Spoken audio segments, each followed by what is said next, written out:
Thank you for listening to A Glimpse of the Kingdom. A Glimpse of the Kingdom can remain free because of generous donors like you. If you'd like to donate, feel free to do so online, or you can send payments through Facebook Messenger. Don't forget to tell your friends about it so that they can enjoy this ministry as well. Be sure to subscribe so that you don't miss any podcasts. You can listen to my daddy every single day, like in the gym, in the car, or just at home. Glimpse of the Kingdom is awesome! Big picture we're talking about Christianity being true, and my own view is I like to think about it in concentric circles. So I think what's quite probable, a bunch of clues point to God, a bunch of facts of reality like the origin of the universe, fine-tuning, the moral law, several things I think point to God. And then the next circle in makes it even, I think, Christianity more probable. So I go to the very probable category. From quite probable, now I'm at very probable. Very probable is Christianity. So basically what I've done is, remember I have three major moves. One is scientific facts, morality, facts of the universe. The second major thing is Christianity itself. The first big chunk points to a theistic God who created the universe, and only that. All those first 10 things did not get you to Jesus. It didn't get you God the Father, Son, and Spirit. It gets you to an all-powerful creator, good God. This second one, the very probable, points to Christianity in particular, instead of Islam or Mormonism and so forth. The third thing I have, which we'll do next week, which is direct evidence, and that certainly gets Christianity right on. So those are three major categories. So now we're on the very probable. This was last week. We talked about manuscripts. If you remember, manuscripts are the papyrus, the things where we get our Bible from.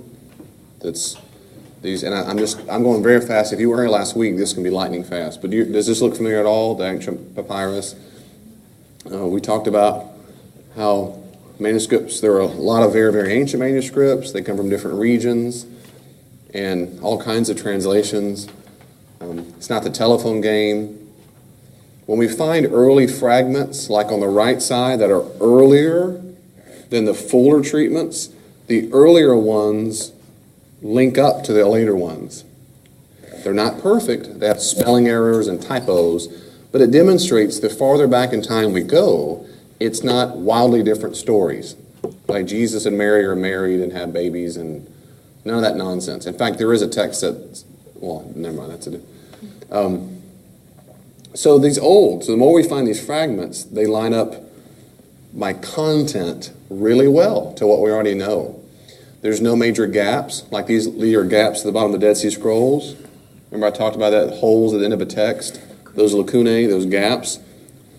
Well, that's what it looks like when you transcribe it, all the empty space, because we have no idea what it says, because why? There are holes. That's not what we have in the New Testament, anywhere, except maybe the ending of Mark. Outside of maybe the ending of Mark, everything else, there are no major gaps.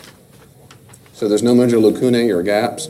There are variants. There are differences in the copies. We can spot them all the time. In scholarship, we study them. There's no surprises. And about 99.9% of them are completely irrelevant. Most of them are spelling errors. Most of them aren't even translatable. And so we get down to a handful, maybe 10 or 11 or 12 maybe spots. And of those 10 or 12 spots that are meaningful in the Bible, really about 4 or 5 are a little more significant. Like the ending of Mark, the woman caught in adultery in John 7:11, things like that. But none of them affect doctrine. None of them affect any central claim whatsoever in Christianity. Just nothing. So they are variants. And, well, David, what do I do with that? Well, it means we're not exactly certain of what the exact word or phrase would be in certain text. Why is that? Because what happens is when we get these certain texts like Mark 1:1, when it says the beginning of the gospel of Jesus Christ, Son of God, if your good translation puts in brackets or parentheses or a footnote. Some ancient manuscripts don't have it, Son of God. Some ancient manuscripts do. And when you have really good old manuscripts that disagree, we're kind of at a standstill. And so then scholars pick and choose based on certain factors. Sometimes it's a coin toss if it's really good, if it's tied. Some things are tied, and we're just not sure which one to pick. Most translations keep Son of God. Does that make sense? So there's no major gaps in the New Testament. There's no major holes. It's a way of saying, in your Bible, most good critical editions of the Bible now, when they have the footnotes, like it'll say, well, let's, real quickly, before we move on, real quickly, turn to John 7:53. John 7:53. Even a good Bible app might say this as well, but John 7:53. And I want to ask you if you have a bracket or a parentheses or a footnote or anything on that verse or the verse right before it. And if so, go ahead and tell me what it says. 8:3 at 8:1. That's right. So your editors made that because it's a different story. That's right. Was there a footnote there at the story or an asterisk or something that tells you in your Bible? There's something special about that? Mine has a line under. So, and what kind of Bible is that? What edition? NIV Study Bible? So the editors, the manufacturer, the editors who put that Bible edition together told you exactly the variants, the different manuscripts. And it told you right then, this story is a floating story in the first few centuries of the New Testament, of the first century. I will say the modern era, but in the first few centuries, it seems to be a floating story. And it even told you, some manuscripts have this story in other parts of John. Some manuscripts have this story in Luke. Some manuscripts have it right here. In fact, if you take out this story, if you excise this story, 7:53 or 11, John flows perfectly. I mean, it really looks like the thing was and boom, it just plopped down. It doesn't flow well in the narrative or anything. So most editions like yours, John, is that the NIV Study Bible? It's Life Application. Life Application, which has some notes on it? Yeah, tons and tons. Yeah, most of those kind of notes, the editors will tell you in a footnote or hey, this story, it might not have been there. That most scholars would say it wasn't there. It probably, because the most ancient testament, like Sinaiticus and Vaticanus, they don't have it. They come a little bit later. So it's not a secret because they tell you right there, John, this story is not there. Yeah. I finally found it where it says the earliest manuscripts do not include. The earliest manuscripts do it. And what translation is that? And it's ESV. The ESV, which is a good one. Yes, so yours says the earliest manuscripts do not include it. So let you know. So again, that's one example. So if you have a decent Bible, they're going to tell you every time there's any kind of little variant, it'll let you know. So here's my point. In any kind of decent Bible, the Bible as you have it, let's stick with the New Testament for now. The New Testament as you have it, including those little footnotes, between those two, you've got the New Testament as it was originally. It just means sometimes we're not exactly sure which story was there or the exact wording. If that's bothersome for you to not have certainty, then you're going to have to process that emotionally because we do not have certainty. We do not know 100% exactly every word and every story. We just don't. We don't. The reason why we don't have the original manuscripts, we have copies of them. And that's it.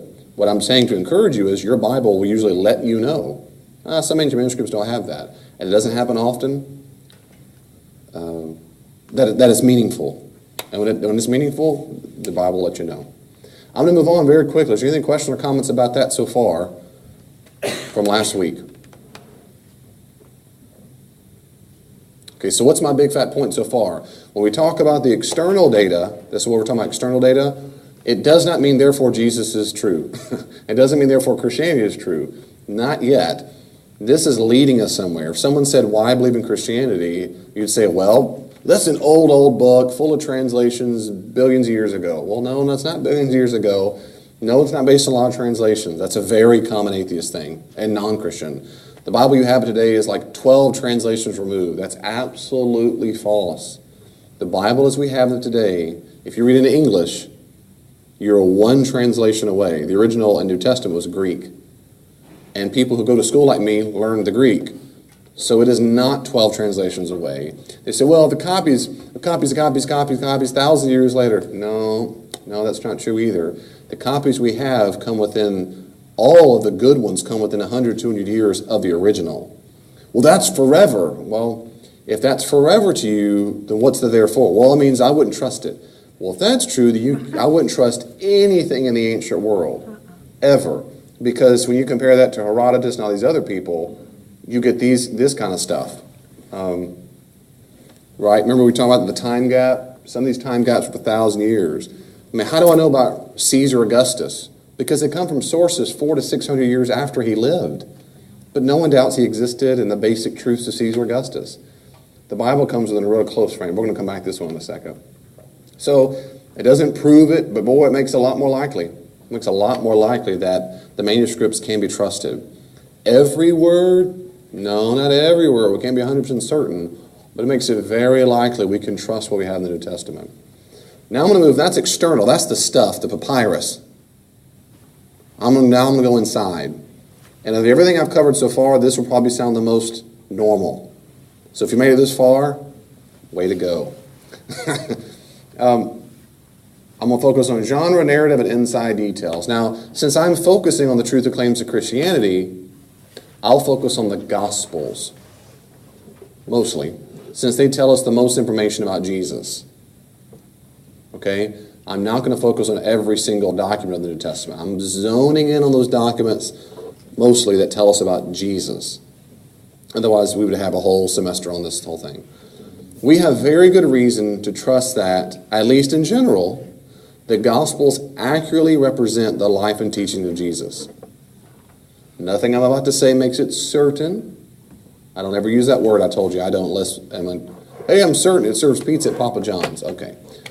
But I'm being real specific. I don't use that word. But instead, it's very, very, very probable the Gospels can be trusted to tell us that Jesus, what he actually said and what he did. Now, I say that because if you ever talk to non-believers and they think the Gospels are full of errors and full of this, I don't debate all that up front. I say, maybe it is. What's your point? Well, why trust it? And I say, because we have very good reason to trust at least the general reliability of the Gospels. And here I'm going to give you multiple reasons why. So my view, and it does not have to be your view, my view is that when we talk to a non-believer, we're trying to get the bare minimum. Can we at least get the bare minimum and then work to the maximum? Some people are different. Some people have the view you've got to go out the gate with a big bat that says it's inspired, it's the Word of God, and every bit of it's 100%, and I got to get you to think that first before you trust me and trust the Gospels. Some people have that view. I'm not one of them. My view is we start at baby steps and say, forget inspired, forget all that inerrant, forget all those words, those code words Christians use amongst themselves. Can we trust it historically to basically give us the basic outline of the life and teaching of Jesus? If that is true, it's enough for Christianity to be true. Do you see what I'm going with that? And that's what I'm doing right now. I want to give you what I think is, I'm about to give you, these are facts I'm about to show you. This is not like the clues. That's why I'm moving probability, and I'm getting you some stinking facts. Absolutely certain. And these certain things, okay, I shouldn't say that word. These things that are very, very, very probable make it much more likely. Okay, the first thing is when we talk about the Gospels are various forms of ancient bios, or biography. Bios is an ancient Greek word, ancient Greek genre, but it's the word for life. The life of Winston Churchill. They would have the life of Caesar Augustus, the life of so-and-so. There's a long history there, and because of time, I don't have time to go in the background. There's a long history, but in general, most New Testament specialists in the world concur it is an ancient form of bios, written within the first generation of eyewitnesses. It doesn't mean every fact comes from an eyewitness. It means that the Gospels were written within the lifetime of the eyewitnesses. John might be the only exception. I don't think it is, but most New Testament scholars think it might be the only exception. Okay, let me say a couple things about that. And this is back to that chart I showed you earlier. So, for example, when you look at the time gap right here, this chart, time gap, if you can see that. Just kidding. I think this chord is, that's what it is. Come on, baby. Good. I won't touch it. The time gap is between when the author wrote a story and the earliest manuscripts that we have. The New Testament was written around AD 50 to 100. At the latest. That's at the latest. Well, let's assume it is the latest. The Gospels were written, everyone really agrees, I think that's earlier, but the latest, most scholars put the Gospels, Matthew, Mark, the Synoptics, are by early 80. They put John around 90. I think they're all wrong, those that say that. But let's say I have a late dating just for fun. So let's say Matthew, Mark, and Luke, and John, all those things were written within 40 to 60 years. Jesus died probably today, AD 30, around 3 p.m. April 3rd, AD 30. Today is the anniversary. And so that's AD 30, and you go another 30 years about, you've got the Gospel of Mark. Between 30 and about 60 years, you have all 4 Gospels written. That's within the lifetime of the people still alive. Other sources can't do that. They're all dead by the time they're sources. And that's important because of a lot of things. Okay, let me make this very clear. A couple of things that are really important. Number one, first of all, every single specialist in the field is convinced that Jesus existed. On YouTube, it's popular to think he didn't. They're called Jesus mythicists. There is one trained historian I know of in the world who thinks Jesus, well, he would say he existed. He thinks Jesus was an angel. He thinks Jews thought Jesus was an angel who gave visions of himself, and then he always lived in heaven as an angel. And the earliest Christians made up a story of that angel being an historical figure. Therefore, Jesus never really was an historical figure. But they wrote a story as if he was because they think he was an angel. His name is Richard Carrier. He has a PhD in history. Nobody is convinced in the world. There is no historian on the planet I've ever read or known that ever takes Jesus mythicism seriously. That doesn't mean he can't make an argument. He does make an argument. I find it very unconvincing. I've heard many of his debates with people and lectures. Every specialist, everyone who has any training in this ancient Greco-Roman world thinks that's nonsense. Jesus did exist. And nearly every historian would add that Jesus also lived in the first century Palestine. He was crucified under Pontius Pilate. Now, at minimum, you'd say that. Why is that? Because Tacitus, a Roman historian, says it. He gets his name wrong, calls him Crestus. Crestus died under Pontius Pilate, the prefect of Palestine. Why would Tacitus, a Roman historian, make that up? I mean, it's a certain fact of history that Jesus existed. Why would Tacitus say that? He wasn't a Christian. What bias would he have to make that up? Now, Jesus mythicists, that he never existed, he was a myth, are popular on YouTube and blogs, but not in scholarship. So my encouragement, however mean this sounds, my encouragement is do not waste your time. You can watch everything you want. If you want to dialogue with me, absolutely. It's just if your faith isn't ready for that, and that makes you upset to hear people disagree with that, then you're not ready for that. But whatever it is, I'm telling you, if I lined up 100 historians, 100 would not agree with that. They all think Jesus existed. It's a basic fact. Okay, so that's the first thing I'm going to say about that because it's in the lifetime. Here's a quick 3 things I want to emphasize. Quick 3 things. Okay, Gospels are an ancient genre in the ancient world. Okay, they are a form of history writing. Genre matters. It's not a cookbook. It's not anything else. It is a form of history writing. That is to say, they think they're writing something about what actually occurred in the space-time continuum. Please do not think history means they cared about every single detail like they're writing a newspaper. I'm giving the benefit of the doubt there. But they do think it's a history. They're not writing a fiction. Bios or lives were not fictions. They were a kind of history. Matthew, Mark, Luke, and John write them differently. Yep.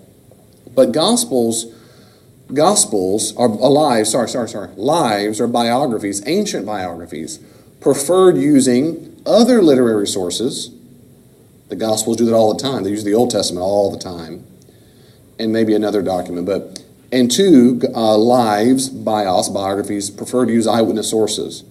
Polybius, who's a Roman historian, also says you prefer the living testimony. So did Papias, who was an early Christian as well. If they have a living eyewitness, they prefer that person first, literary sources second, when you're writing a biography, an ancient biography. And that's what, again, almost every New Testament scholar thinks that Gospels are a kind of ancient biography. Does that mean every single word they said happened just as it said? No, I'm not talking about that just yet. It means, number one, they think they're writing not a fiction, a fairy tale, a comic book. They're not writing a novel or a chronicle. They think they're writing a life, a biography, which is a kind of history.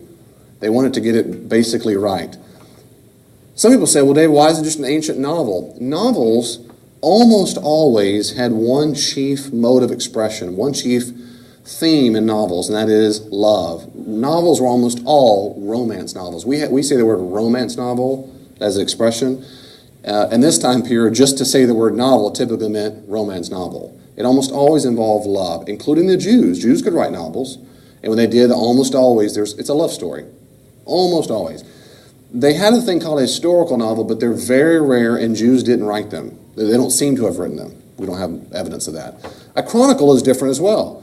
Chronicles prefer to talk about things usually in the more ancient past. And so when you look at different genres of the ancient world, and the specialists, we study, people who know more even I do, of course, study all the genres that ancient people had at their disposal. And the Gospels don't fit nicely in any other category but ancient bios, or life, or biography. And under that kind of category, there's different subcategories, and they debate about which gospel fits which life better. And that's fine, but that's not what we're doing here. I'm making a big picture, 40,000-foot observations. It is a form of history writing. People ask me that online, atheists, whatever. Well, I mean, comic books get it right sometimes too. Captain America was written on World War II. There are facts in that, right? You'd have to demonstrate that ancient people wrote in comic book theories or wrote in historical novels. You have to find that Jews write that, and Jews didn't do it. They didn't. When they wrote with so many historical details, they were not writing a novel or a fiction. They weren't doing it. They just weren't. When they tried to get their eyewitness and literary sources, they thought they're writing a kind of history. That's first and foremost. Secondly, because it is a biography, also historical novels didn't contain people in the recent past. And when you have the Gospels have an overwhelming amount of historical anchors, it just doesn't make sense. Another analogy I was going to give is The Lord of the Rings. People have said that too. They'll go, do you also believe in The Lord of the Rings, or The Hobbit, or Harry Potter? Outside of being, they're just a way of being very condemnatory and trying to make fun of Christianity.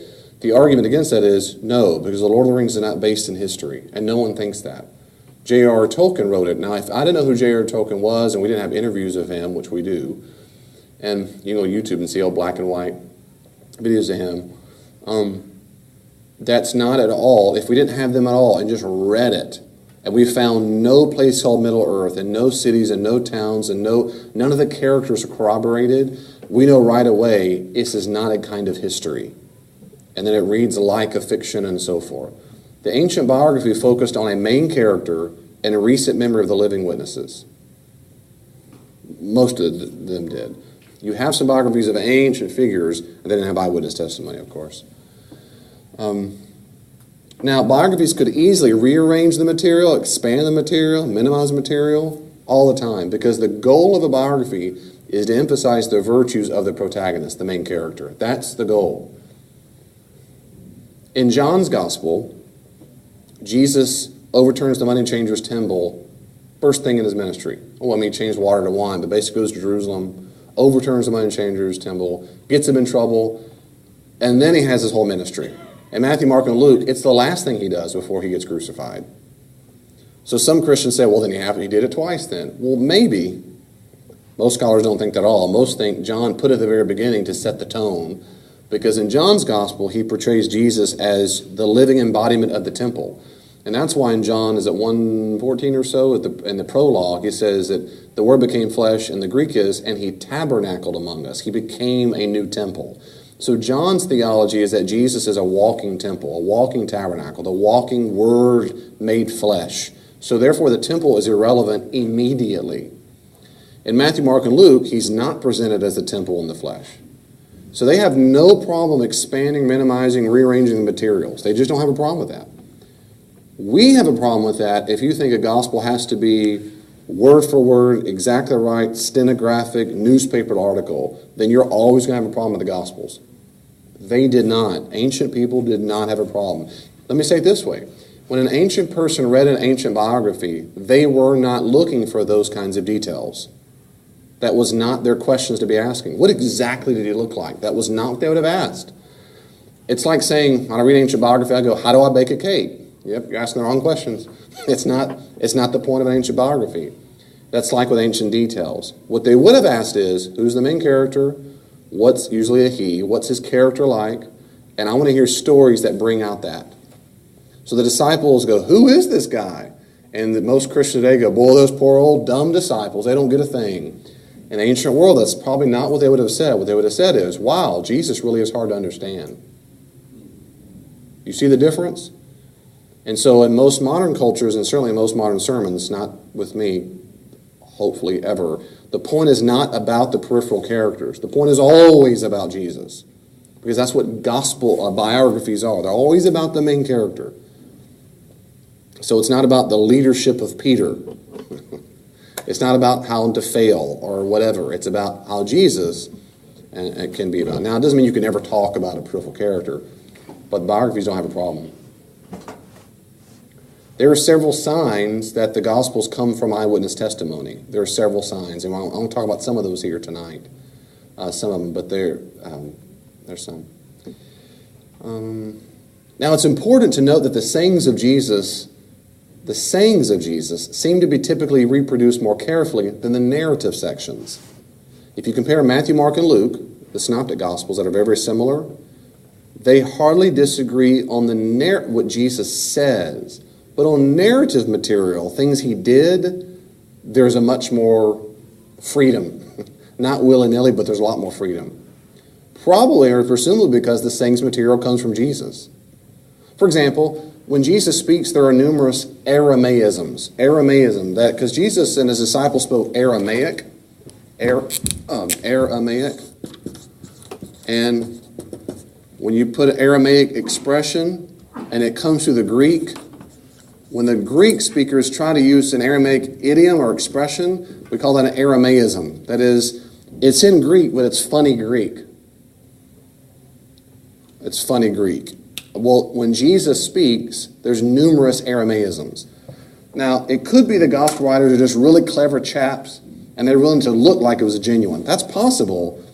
Most historians don't think that. Most historians think the reason why the sayings of Jesus have numerous Aramaisms, funny Greek-sounding Aramaic expressions, because it's actually authentic, because Jesus spoke Aramaic. That it's a telltale sign that it actually reproduced, or they're trying to reproduce something he actually said. Does that make sense to you? They're trying. So if they did it to be clever, that is very clever. It's very clever if they made that up. Otherwise, they didn't make it up. And when they wrote it in Greek, they're translating these things, but Jesus spoke in Aramaic, so did Peter and others. And so they're trying to get these Aramaisms just right. Now, Kenneth Bailey, he's a guy. Kenneth Bailey is a professor who taught in Israel, I think it was Israel, for about 40 years or so.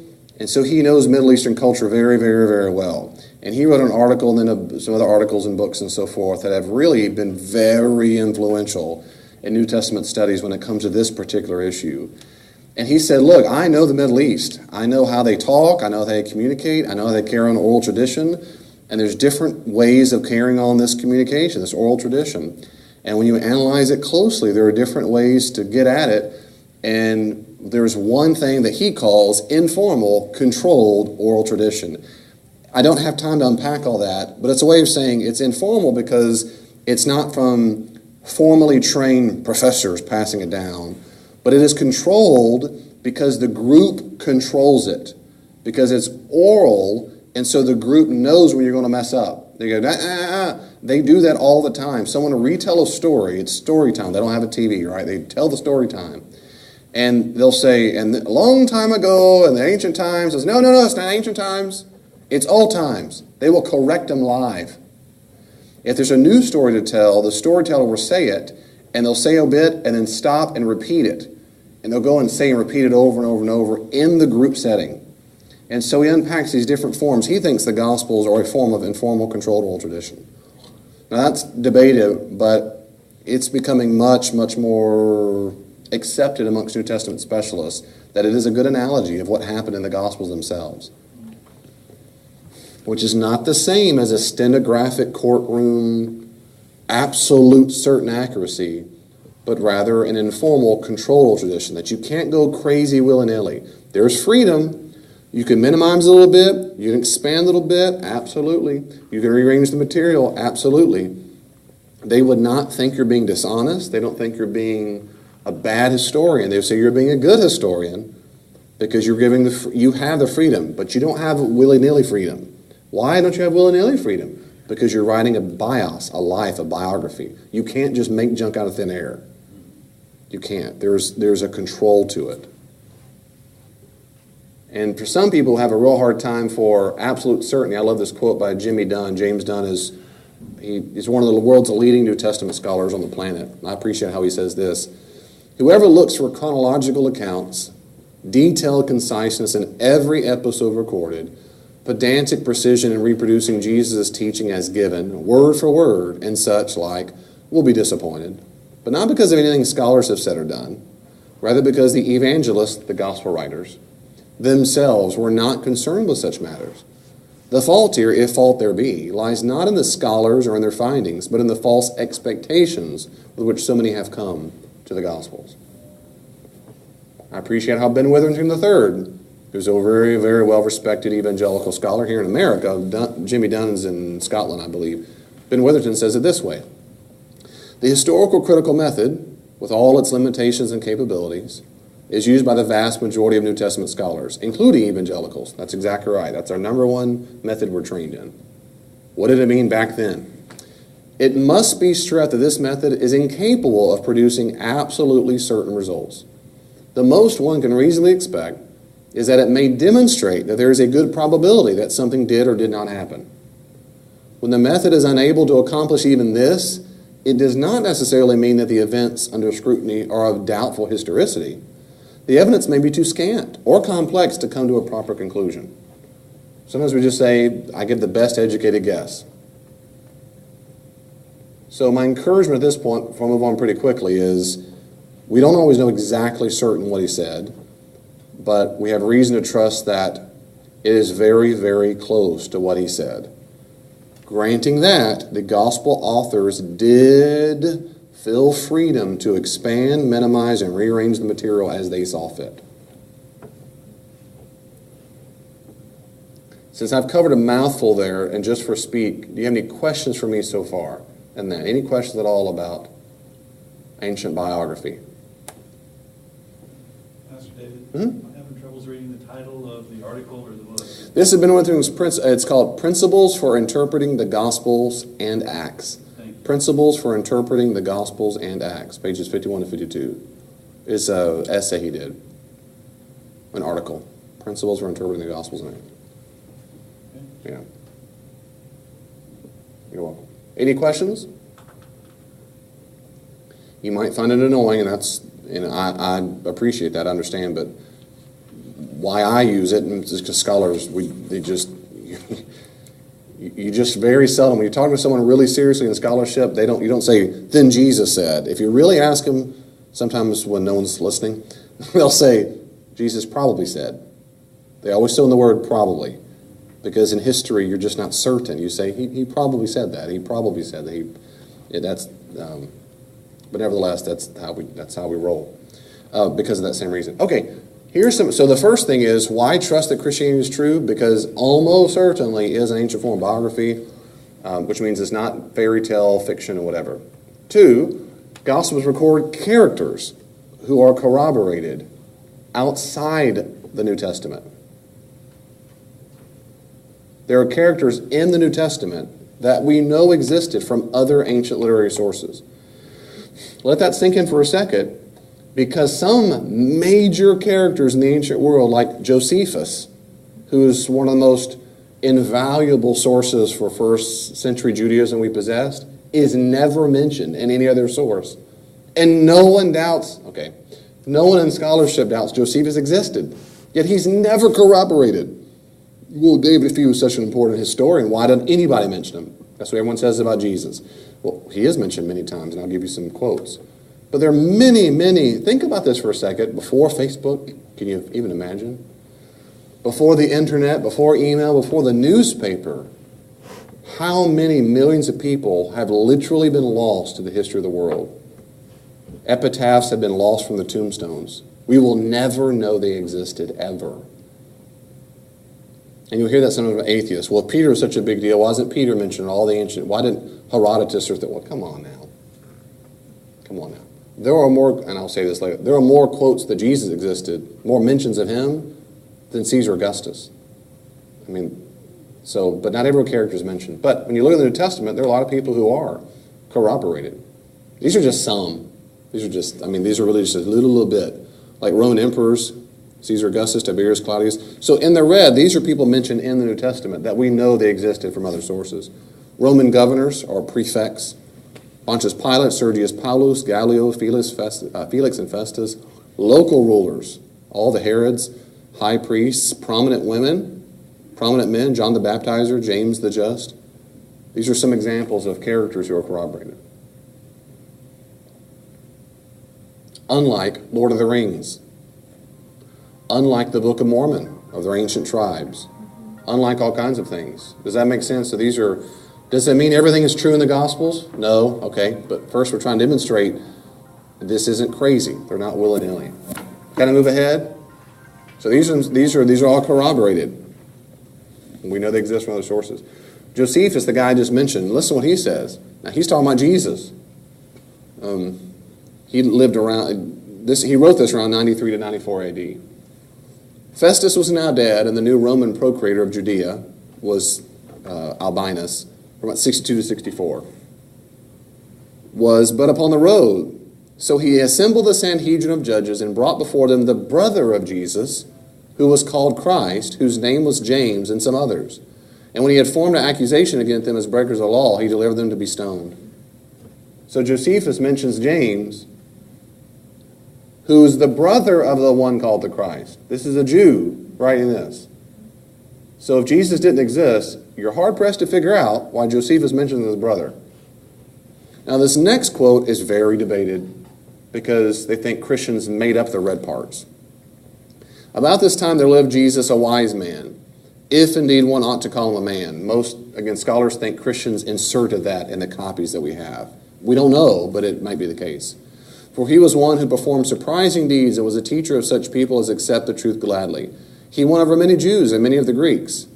He was the Christ. Now, it's very unlikely that Josephus, the non-Christian, would claim that Jesus was the Messiah. And that's why they think Christians probably added that in there. And when upon the accusation of the principal men among us, Pilate had condemned him to a cross, those who had first come to love him did not cease. He appeared to them, spending a third day restored to life, for the prophets of God had foretold these things, and 1,000 other marvels about him. A lot of scholars think that's not what he really said. And the tribe of the Christians, so-called after him, has still to this day not disappeared. Most New Testament Roman historians of the time period, any kind of historian of the time period, think Josephus did say this. They debate about these red phrases, if that makes sense. And some think the whole thing was made up, but most don't think that. Some think that. So here's Josephus talking about Jesus and his followers within the lifetime of the eyewitnesses. Then there are references, possible references to Jesus in what's called the Talmud. If you're not familiar, yeah? In the top quote, was the red debated as well? Some debate it, most don't. Okay. Yeah, and I almost did a different color to make sure I didn't confuse you on that, sorry. Yeah, the top quote, most people think that's exactly what he said. Another reason why they think that's what he said, and maybe the bottom quote too, is because they found I wish I had my memory here. I think it's a Coptic translation. Syriac? There's there's a translation of Josephus that is very ancient that has those. So it becomes very unlikely that Christians inserted it at such a primarily early stage of his writing it, that it made it to the copies, if that makes sense. So they think, well, then probably was the original. That's certainly the top one. But some think even some of the bottom. But the bottom is hotly attested. If you're a person who doesn't believe Jesus existed, the bottom one particularly, they're like, no, there's no way he would have ever said any of that stuff. And I find that pretty quite, actually, my view, the bottom quote, I think he probably didn't say the red one. Except they might have, like, he appeared to them spending a third day restored, maybe, but I don't think he said, I don't think Josephus said he was the Messiah. I don't think he would have said that. And I don't think they would have said if one ought to come a man. That's my opinion.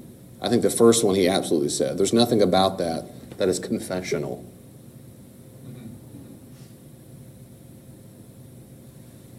Good question. Jews in the time of Jesus, that's a long story, but they had a lot of oral tradition. And then they wrote a document around 8200 called the Mishnah. Later on, they had a commentary on the Mishnah called the Talmud. They had two forms of the Talmud, the Palestinian or Jerusalemite and the Babylonian, which came later. In the Babylonian Talmud, there are sayings that seem to have, almost all of them, if not all of them, seem to talk about Jesus. This is from the Talmud. These are full-blown Jews who are not Christians. They called Jesus, it was a sorcerer with his disciples. They called him a wonder worker. They said that he references times where he was healing in the name of Jesus. Some references, a Torah teacher, a son or disciple that turned out badly. He practiced magic, turned to idolatry. That was a common one. He had punishment in the afterlife, that he was executed, that he was the son of Mary.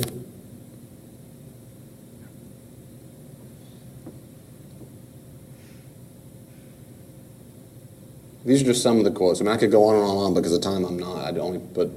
If you didn't know this.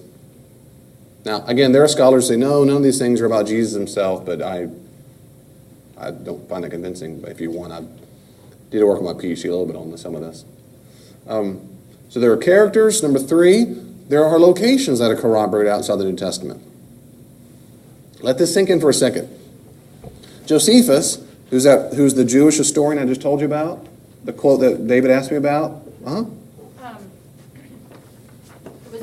Is Jesus mentioned by people other than Josephus? Yes. In the Talmud?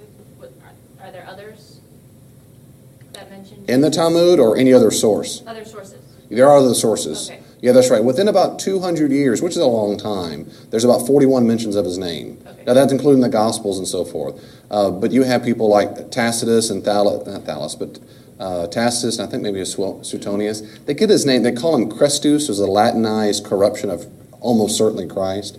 You have people like that.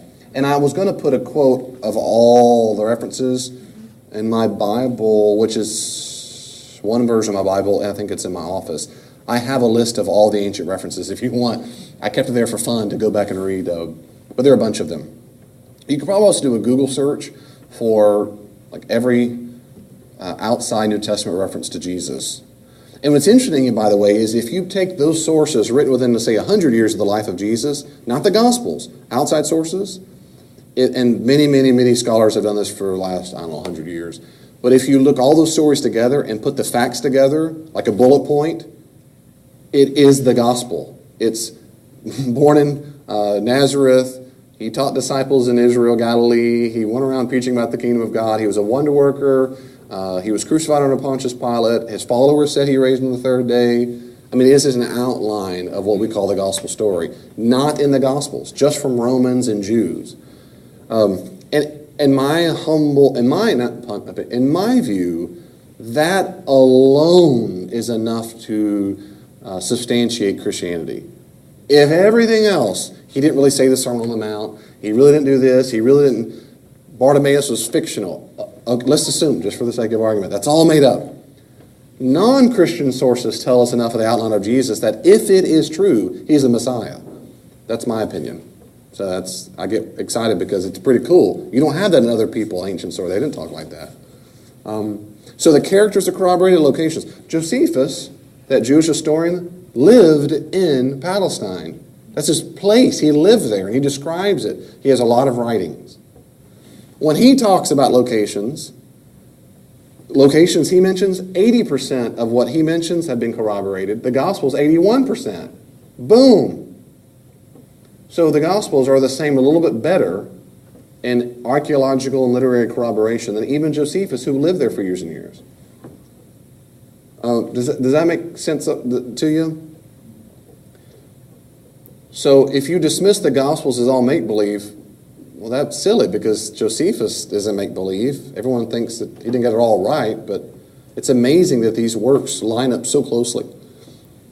After the Gospels that we know are written, Christians and other forms of Christians kept writing books called Gospels. We call them the Apocryphal Gospels. They talk about locations. Look how badly they get it. And like Simon Gathercole put these together. In the Gospel of Truth and the Gospel of Mary, there are no locations mentioned at all. None. Our Gospels have tons of them. The Gospel of Thomas and the Gospel of Judas says the world and Judea. That's the only locations mentioned. The world and Judea. Gospel of Philip has the world and Jerusalem. The Sophia of Jesus Christ places Mount Olivet in Galilee, which it's not, if you didn't know that. Infancy Gospel of Thomas has the region of Bethlehem, which is not, it's a town, and the town of Nazareth, which is not, that's a region. A little footnote. In the Quran, there are two major documents, almost certainly, that they used for Muhammad's information about Jesus. And one of them is the Infancy Gospel of Thomas. The other is called the Gospel of Judas. And we know that because we have those sources. So when Muhammad heard about Jesus, he heard about Jesus from false apocryphal gospels, never from the gospels themselves, because the stories he tells, they're from these documents that no one thinks are accurate. Gospel of Barnabas, Jesus sailed to his city of Nazareth. Sailed! Nazareth is landlocked. You don't sail to Nazareth. Gospel of Philip has extensive discussion of the temple, which is completely wrong. These are other so-called gospels, and they're miserable at giving us historically accurate locations. Does that make sense? When you compare it to our Gospels, they line up amazingly to what actually occurred, unlike the Book of Mormon, unlike the Lord of the Rings, and whatever it is. It lines up over and over and over. In fact, as archaeologists keep discovering things, it keeps being corroborated. Not to mention all the archaeological stuff. Here's a small snippet of evidence. Small things we've uncovered in archaeological. We have and I'll go back to David if I can stop it. We have a first century synagogue inscription at Caesarea that proves Nazareth was a town in the time of Jesus. And now actually they've been digging in Nazareth, but it proves it. We have inscriptions from Augustus that proves 3 different censuses were taken at Jesus' birth. We have numerous excavations proving that Herod the Great was ruling when Jesus was born, along with excavations proving Herod Antipas ruled in Galilee, which the Gospels say. We've uncovered portions of the synagogue in Capernaum where Jesus taught. I've been there. We've uncovered the remains of Peter's actual house in Israel. I've been there too. We have the bone box, the ossuary of James, Jesus' brother, and the ossuary of the high priest who helped sentence Jesus to death, Joseph Caiaphas. We have inscriptions that prove Pontius Pilate ruled during Jesus' life. We could go on and on and on of hard facts that corroborated over and over and over again. Does that mean every word in the Gospels can be? No, doesn't mean it's certain. It just means, again, I'm trying to take away trying to own in that this should be taken very seriously. Dave, what was your? I was wondering the infancy. Yes. Gospel of Thomas. Yes. Is in that is a clay bird? Yes. Given to life. Good memory. That's right. So okay. In the Quran, it says, I won't try to quote it, but the Quran states that Jesus, I think he said he was given by the Father power. They use it, I think Muhammad used it as an example of Jesus' power or authority or something, because he turned a clay dove into a real dove, and there's some kids involved. That's from the Infancy Gospel of Thomas. Right. And it's only showed up there. So all the ancient evidence comes from there. And he has other evidence. He has other stories that come from the Gospel of Judas. Almost certainly. We can't prove he had that. Most likely what happened is, well, not little footnote, most likely historically, I find very convincing, is that Muhammad had not read those things. I don't think he really could read at all. I think they're telling the truth when he was illiterate. I think the kind of Christianity with which he came in contact was a kind of very, very southern Saudi Arabian Gnostic kind of Christianity. That's the only kind of connection with Christianity he had. And that's where he'd eavesdrop these stories through the trade routes and so forth. And they have been influenced by these documents, which were written, some of them written around the year 2300 AD, which is a couple of years before he lived. So these are much later documents that were written. That's what I think. I'm not as convinced that some people say he deliberately distorted the truth. Maybe. I have a suspicion that's not what happened. I think the so-called Christians he came across were Gnostic. They valued these documents more than the other Gospels, and that's where he heard his stories. And the Jewish stories he tells, the Old Testament stories, I think the same thing. I think they were oral tradition based on local groups of Jews that he had met. And then there's like little synopsis, little summary stories mixed in with, Muhammad's the prophet. And I find it more convincing that it's from memory that he's heard these stories, like Joseph Smith did when he wrote the Book of Mormon. They're just little summary parts of the Bible. That's my view. Characters are corroborated, locations are corroborated, and this is amazing. Names and the frequency of names fit perfectly. Let me ask you a quick question. If I said write out the top 10 baby names of 2018, could you do it in America? Not searching Google. What about 2008, just 10 years ago? No. Okay. What about 50 years ago? Let's say 1960-something, 1970s. Top 10 baby names. Now do it for Asia. Do it for what? Asia. No. Japanese. The odds are all of us will be, think about that. Let that sink in for a second. How well do you really think you do? I'd probably get a couple because I have children, so they're 13 years old, 12, right? So I'll probably get some because I think it was pretty popular to have a lot of Aidens or Cadens, which I didn't know at the time. I named Hayden. Oh, Lord, after that, Hayden, Caden, Aiden, Jaden, Braden. Yes. I didn't know that at the time. I didn't know anybody named Hayden. But those kind of things, now Bella is real popular. I could get maybe one or two. But on the list, where would I get it? There's no way I would guess. I'd probably get in the top 10, top 20 maybe. But now imagine it's 100 years ago. Gertrude and whatever, and now a different land. Just think about it. There's no way you would do well with that. Well, we can, there's a book, I think it's in 2 volumes. They've gone through and written down all the names and all the inscriptions on tombstones, all in Palestine, for about 300 or 400 years. But the author focused really on about the time period of Jesus. And we have all of the names used in Palestine, that exact region of all the world, at the exact era of all the world in which the Gospels are written. And then they've compared the top 10, like baby names, the top 10 names, top 20, top 50 names of Jewish males, top 50 names of Jewish females. So that we know exactly, we can rate it. When you look at the same kind of data for Egypt, they have radically different names. Egyptian names are clearly different from those in Palestine and Judaism in the 1st century. Those that are Greek, those are Roman. The names are very different. Like if I said Japanese versus Mexican versus whatever. They're very different names. Well, when you compare it to the Gospels, look what happens. The top 2 men's names in the 1st century are Simon and Joseph. It's 15.6% of all names. In the Gospels and Acts, it's 18.2%.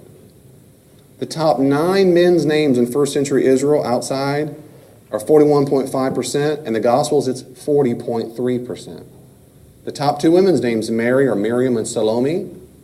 28.6% of all female names in the Gospels, 38.9%. The top 9 women's names in the 1st century, 49.7%.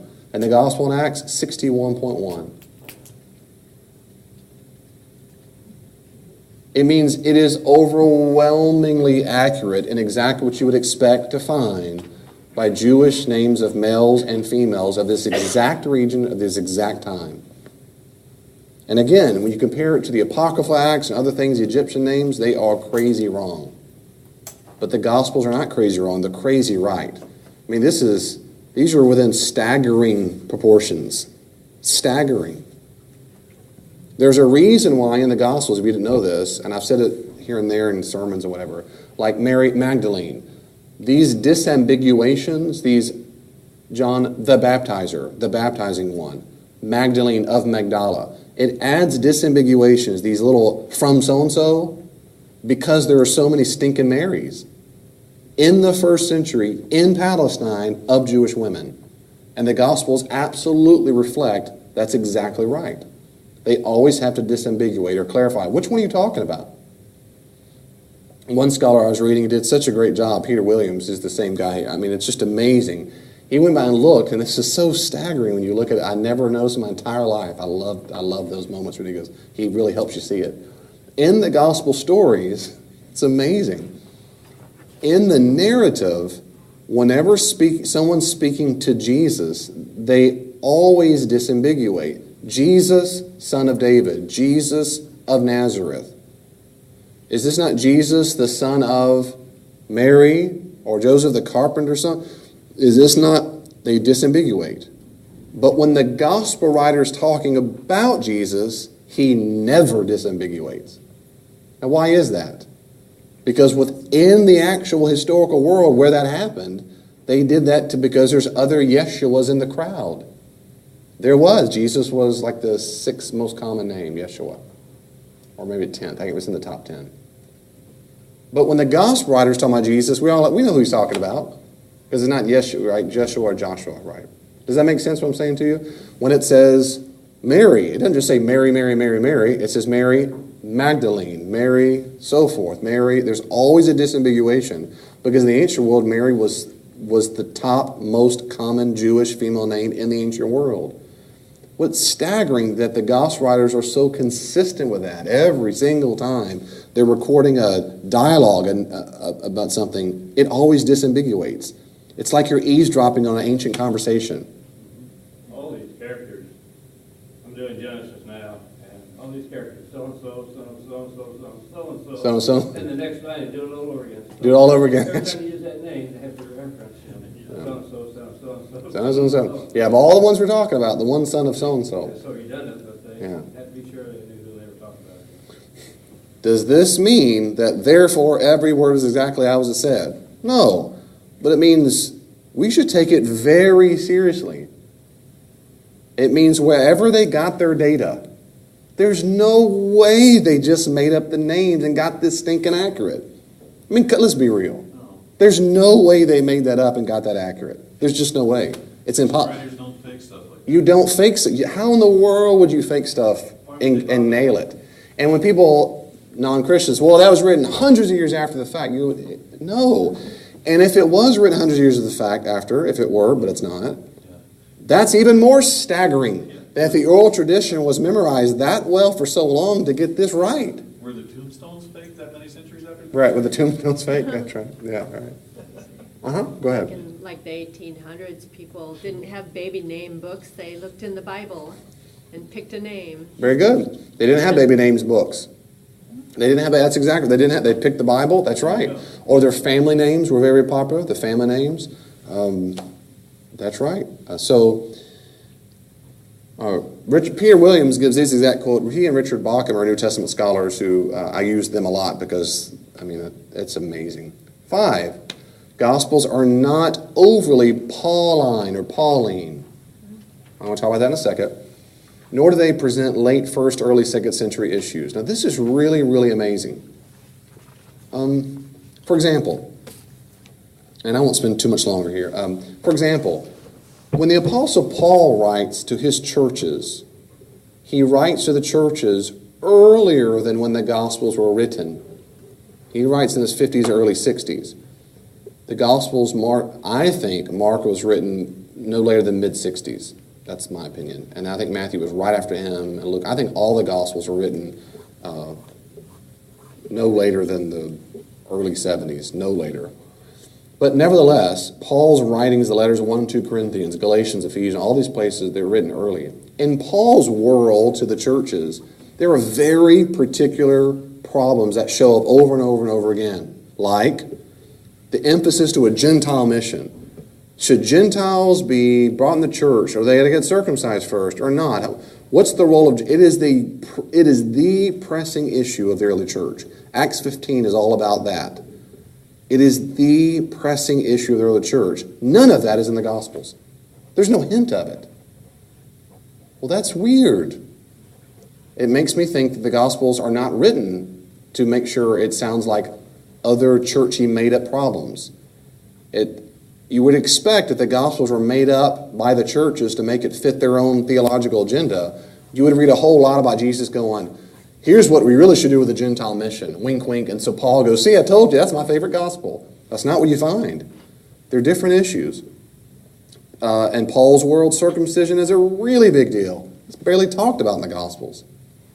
Paul's world, those terms for justification, sanctification, and propitiation, all these words, that barely is ever talked about in the Gospels. The expression, term, Son of God, is Paul's one of his favorite ways to talk about Jesus Christ. It's barely mentioned in the Gospels. Paul's emphasis upon end times, and we're almost there, and then he says in Romans 12, the day is here, the night is far coming to an end, the day is at hand, therefore, he's constantly end times, the Gospels barely talked about it at all. By the time you get to the early 2nd century, there's a huge emphasis on the role of bishops. When we get to Ignatius, he's right on the turn of the century, there's a big emphasis on the role of that. Why? Because to keep sound doctrine. There's a lot more versions of Christianity popping up, and you've got to have a person who's been trained by people before you. None of that's in the Gospels. There are heresies attacked by Ignatius and Papias and others, the 2nd, 3rd century. None of that is brought up in the Gospels. So, if the Gospels, were fictional, and and this is a very common charge, they were just written for the later churches and their own theological agendas, we would expect to see a bunch of problems raised that Paul experienced or the early church experienced in 2nd century. None of that is there.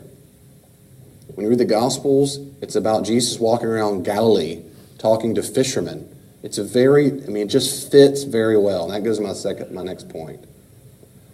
Does that make sense what I'm saying so far? Are you wrong with me on that? Yeah. So they're not Pauline, they're not later, and they fit the Jewish theological landscape very, very well, the 1st century. It fits it just right of what we know from it.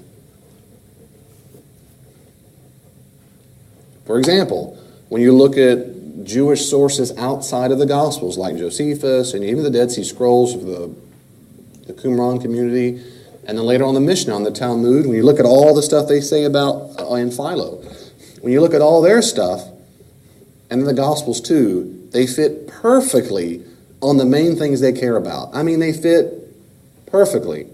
We know for a fact every Jew in the time period of that 1st century cared a whole lot about the temple and a whole lot about the synagogue. They talked about it all the time. Remember, the temple's destroyed in AD 70. After that, some people still talk about it, some don't. But before the temple fell, there's a lot of talk about it, a lot of temple synagogue. That's exactly what we find in the Gospels. The two major theological locations in the Gospels are the temple and the synagogue. There are common doctrines, monotheism, that there's one God, common emphasis upon purity, ritual and moral purity. That's exactly what we find in the Gospels. Other Jewish sources talk about how Jews disagreed on certain doctrines, like how God's reign was established. The Gospels are the same way. They disagreed on Roman rule. Should we pay our taxes or not? Should we... Give me a shekel. Whose image is on there? Or denarius. It's exactly what we find in the Gospels. They contested what the role the Messiah would play. It's exactly what we find in the Gospels. They disagreed on life after death. Sadducees didn't believe in life after death. Well, let me ask you this, Jesus. Let me say this. Okay, a guy gets married to a woman, then he dies and marries a brother 7 times, and on and on. That's exactly what we find. They disagree on the role of angels. That's exactly what we find in the Gospels. Common practices. Circumcision, absolutely. We know in the Gospels that Jews care some. It's not as talked about as much the Apostle Paul. Shabbat, Sabbath rule, go to Mark chapter 4. Your disciples they keep working on the Sabbath. Food laws, ritual bathing, or washing your hands. Contested practices, the definition of work, fasting on the Sabbath, hand washing. So these kinds of issues we know Jews agreed upon and disagreed upon. That's exactly what we find in the Gospels. People are testing Jesus on exactly what you and I would expect them to be testing him on, because it was a contested issue in that first century context. What did you say that these things were based on, like historically? Good question. Other authors like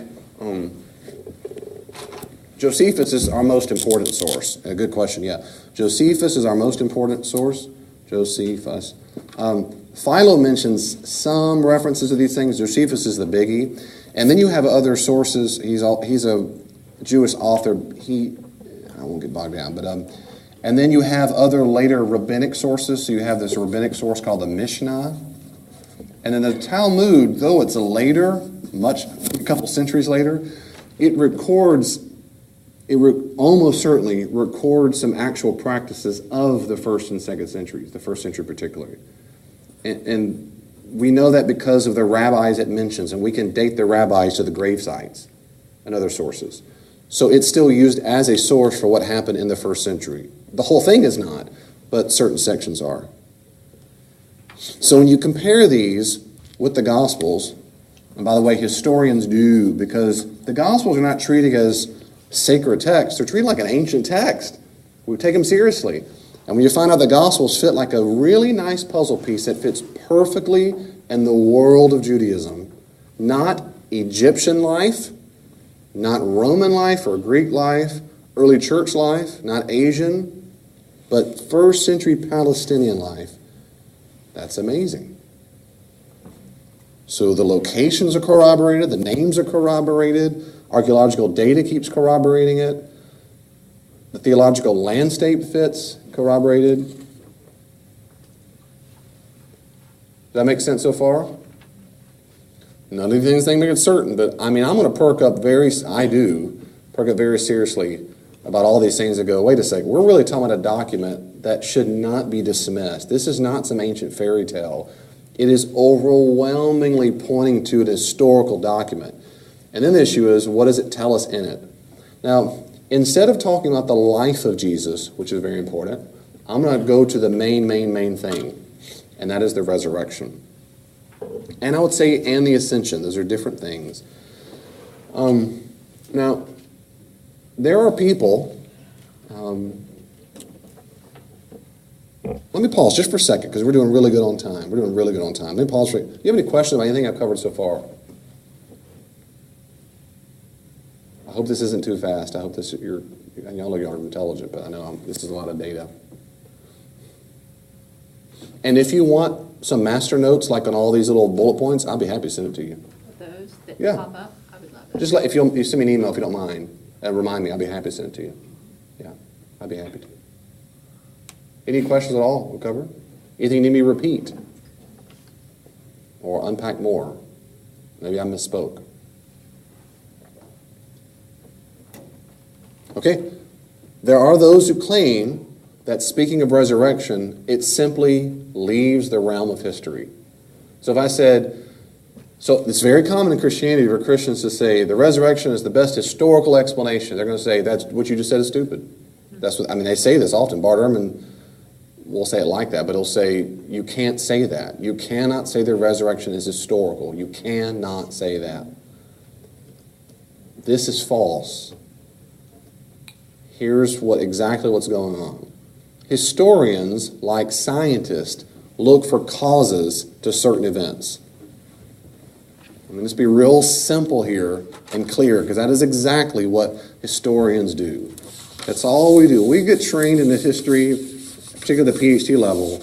You are trained to you're looking for probable causes to an event. You say, this event X might have occurred. Now, if you remember last week, I think it was last week, and I said scholars typically think something really happened if it's in literature and archaeology. I gave a list of those things, and so let's say event happened. We'll say, well, it probably happened. We'll look at all the ancient world. Oh, look, we've got literary evidence. We've got an inscription. Okay, now it happened. Something happened. That event happened. The Romans conquered blank. Great. So let's say event X happened in history. Oh, it happened what year? Okay, oh, it looks like they killed a guy named Jesus by Pontius Pilate, probably around April 4th, not around, probably April 3rd, AD 30. That's almost a certain historical fact. I think it is, but we'll call that a probable historical fact. Very, very, very probable. Now the issue is, what's the cause? So if we know that happened, why did it happen? Well, people give a lot of explanations for why that happened. For a long time, a lot of books have been written, a lot of ink's been spilled upon. Why is it? It says cause and event, cause and or effect, whatever you want to say. What caused it? Like a scientist, if I drop this marker and it falls to the ground, the event, the effect is it fell, and I'll say, what caused it? That's all historians do. Historians are looking for causes. If you rule out any cause whatsoever, then it's because your worldview is closed to that. If I said this marker fell down, that's the event, that's the effect, what caused it, and then you said, Susan says, a leprechaun did it. And I say, nope, leprechaun didn't do it. And you say, why not? And I'll say, because I don't believe in leprechauns. See, all of a sudden, my worldview, I disallow that immediately.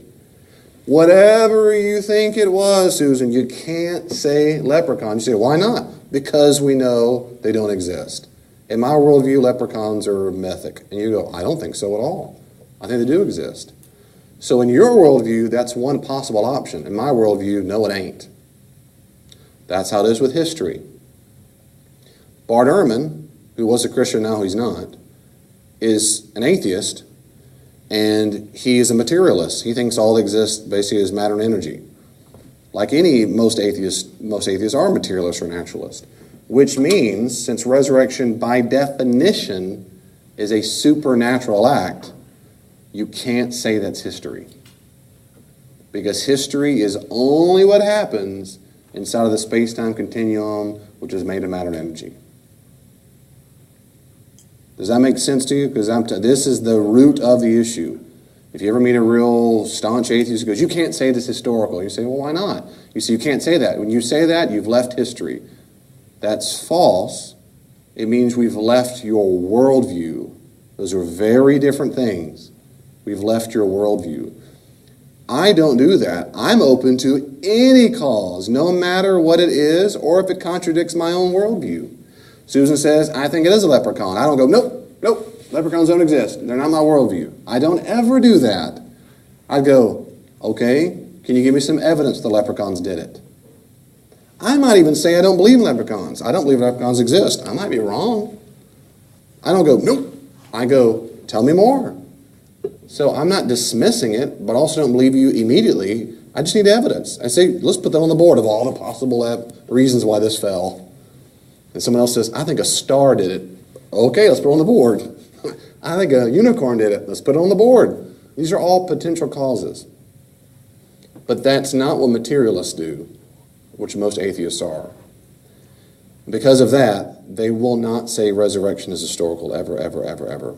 My view is, to use my leprechaun analogy my view is, I look for causes that best explain the data, no matter if I already believe in that cause or not.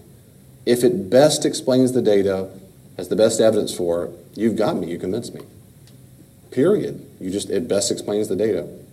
I might find it hard to believe. I might not like that it exists. I might not like the cause, but if I go, that best explains the data, therefore it has to be that, or some version of that. I think the resurrection best explains the data of what I'm about to tell you. I think the resurrection and the ascension best explains why, and these are a bunch of little things here. Primitive Jews, primitive I don't mean they're dumb, I mean the first few years of the time of Jesus. Ancient Jews, you might say. Primitive Jews said, one man, what I meant was, okay, these are Jewish Christians is what I mean. The primitive in scholarship, when we use the word primitive, we usually mean within the lifetime of Jesus. So let's say 30s, I mean, it's late 20s, I guess you might say, but just for ease sake, we'll say around the year 30, I don't know, about the year 50-ish or so. From around the world, 50-ish or so to about 70, we usually say that's the early church. Primitive, early, and it would go on to about the 50 to about 100, about the end of the century. Then you get into something called late antiquity. So primitive means the first few decades, the very, very, very earliest. So what happens? So here's Peter and all these earliest Jews who became Christians. These Jews said one man before the end times was raised. And I said this in my sermon on Sunday for those who were there. Nobody thought that. We have no evidence. We have no evidence that any Jew ever thought a resurrection would happen to one person. It was going to be a group event. Two, it'd be at the end of time for everybody. The Jews did say, well, the end of time apparently is here because it happened, but it's not the way we thought. But they went around and said that all of a sudden. Why would they say that? These primitive Jews began worshiping Jesus. No Jew had ever in the history of Judaism worshiped Abraham, Moses, for which we have evidence. Nobody did that, no matter how special they were. No one worshiped King David, Josiah, their favorite kings, never. But they began worshiping Jesus. Worshiping, treating Jesus as deity. Primitive Jews began praying and baptizing and preaching and healing in the name of Jesus, as if that name and his identity was a living authority. They had never done that in the history of Judaism with Abraham, with Moses, with King David. But they did with Jesus all of a sudden. Groups of priests, Pharisees, and even Saul Paul radically changed sides. The opponents of Jesus in his ministry switched after his death. After they saw not just his death, after his crucifixion, which was a sign that he'd been beaten and he's a miserable loser. In their mind, he's a failure.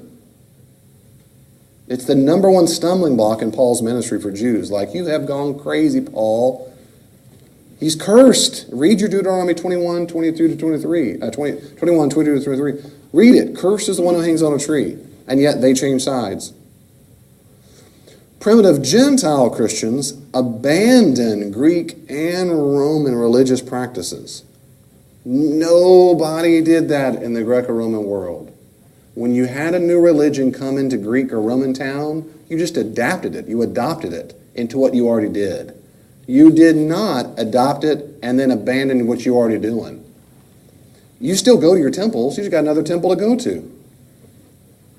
They were pluralistic and polytheistic. Pluralistic means all the religions are cool. Like today in America. It's all good. You pick and choose what you want. By the way, it is astonishing in ancient history, if you study if you become a historian at all, it is astonishing how similar we are to the ancient pagans. We are absolutely becoming pagan. Absolutely. It is uncanny and creepy and surreal. It is amazing. Anyway, that's another sermon topic.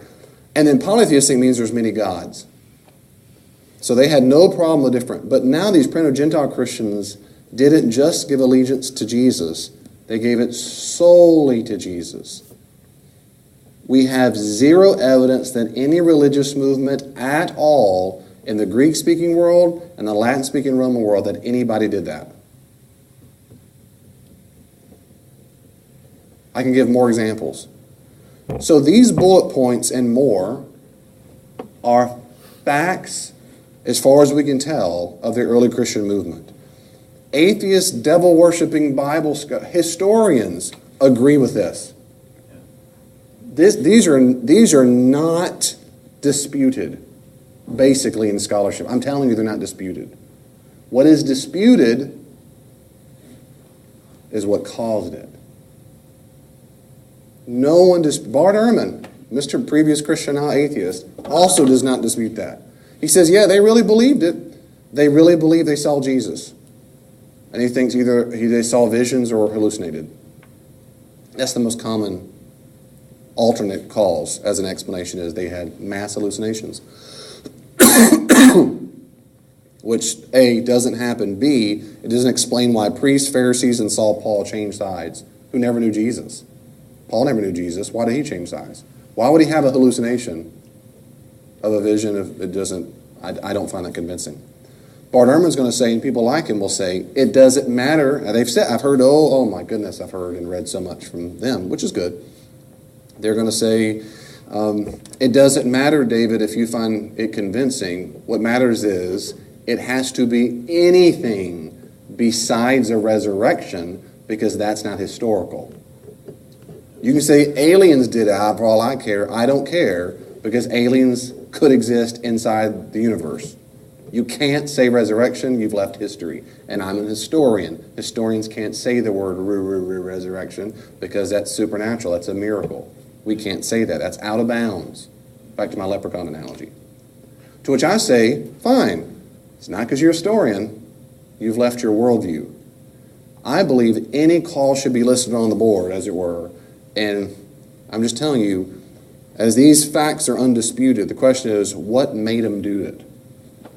I think the resurrection and the ascension, and that's kind of a long story, best explains why this happened.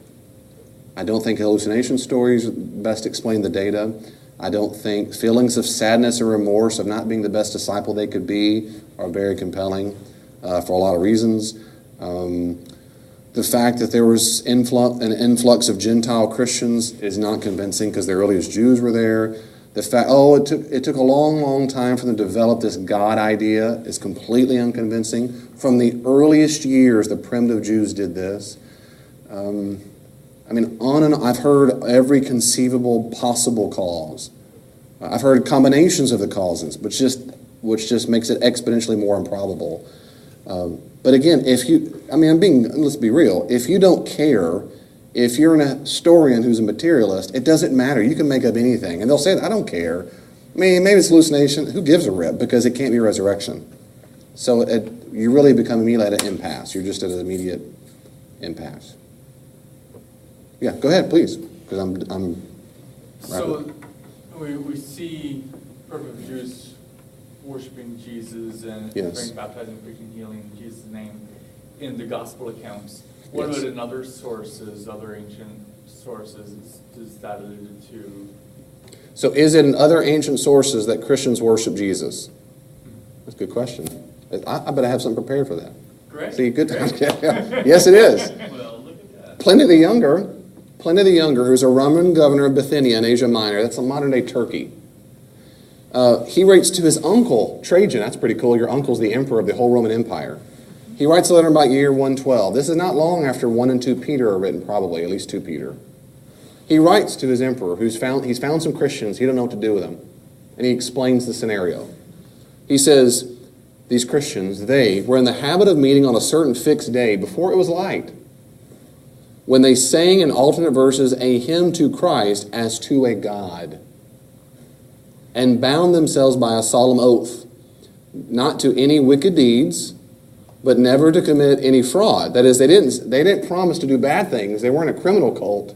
They promised not to do bad things like fraud, theft, or adultery. Never to falsify their word, nor deny a trust when they should be called upon to deliver it up. After which it was their custom to separate and then reassemble to partake of food, but food of an ordinary and innocent kind. Now he goes on to say a lot more. In fact, he finds 2 deaconesses and tries to get them to recant, so he tortures them and kills them. And then other people keep giving the names of Christians. And he writes them and says, should I go and hunt them all down or what? I've not been doing that, and so forth. Trajan writes back and says, you're right, don't hunt them down. But if someone says they were doing, gives you a list, if you've seen whatever, then yeah, you do that. And then he writes them back, and we have all those documents. And so we have, and many other. Lucian of Samosata, who's a Greek satirist, he did not like the Christians. He's written around the 2nd century, the early 100s. He says the Christians worship a man to this day. The distinguished personage have introduced their novel rites, that means like rituals, you might say, of baptism, communion, and was crucified on that account. It was impressed on them by their original lawgiver, Jesus, that they are all brothers. From the moment that they are converted and deny the gods of Greece and worship the crucified sage and live after his laws. So here's our Gentile Christians who now worship him, and he's making a point to say they abandon. It's unique. Nobody abandoned that gods. And that's why the Gentile Christians were called atheists. The number one title given for Gentile Christians was atheist, because they no longer paid homage to the temple of the pagan gods. There are many quotes like this in the 1st, 2nd, 3rd, 4th centuries. Many, many quotes like this. I only gave you 2. And that thing in my Bible I told you, I think, has all the rest of them. You also do a Google search if you want on early references to Christians in their early documents. And this is one reason, it's one of the main reasons why historians, again, back to this point a second ago, these are just undisputed facts. Everybody's going to say, yeah, the early Christians were known for worshiping that. Claudius was the emperor. Suetonius was a Roman historian, and he's writing about these junk going down in Rome, and he says Claudius the emperor expelled all the Jews from Rome in AD 49 because of the instigation of one Chrestus and some other things. Most historians, not all, most think it's but what seems to be a typical Latin corruption of Christ, the instigation of one Christ. That is, the Jews got all kicked out because they were fighting.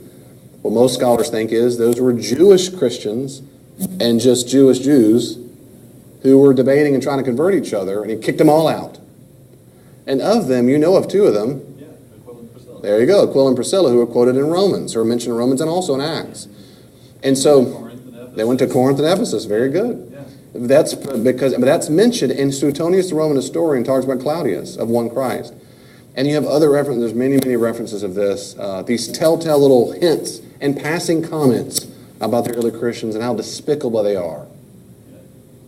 Because they worship this Jesus as if he's a god. They hated it. They called it superstitio. We use the word superstition, which to them is a bad word. It's a very bad word. They don't, bad concept. They did not like that. So they did think, again, there's more quotes. I don't have them. Not on the PowerPoint, I don't have them, but there's a lot more quotes of them. So on that last point, and I have one more point out this, but just to repeat it one more time, I think the resurrection ascension best explain why this happened. Yes, sir? Oh, Pastor, there's hard evidence that you can walk up and touch. Hard evidence that churches there are more churches being erected than there were temples in late antiquity. Late antiquity. Yeah, and that's probably the case because Christianity became legal. They called it a religio illicita, an illicit religion, versus to religio licita. That is, it became a legal religion. And that didn't happen, huh? Yeah, I do. And that didn't happen to the early 4th century. It became the official religion that you had to choose around 380. Theodosius II, he said, this is now the official. So went from this thing you wanted to stamp out, for 300 years, it is the official religion of the Roman Empire.